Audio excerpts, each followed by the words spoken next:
TIB একটা আছে, সুজন আছে।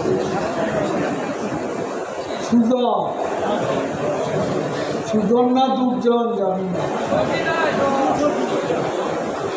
টিআইবি আর সুজন ফখরুল বয়স্ক যে সুরে কথা বলে তারাও একই সুরে কথা বলে। তবে কি মানুষের প্রশ্ন, টিআইবি আর সুজন কি বিএনপির বিটি? যেভাবে কথা বলে কোনো পার্থক্য নাই, একই সুরে কথা বলে সরকারের বিরুদ্ধে। আজকে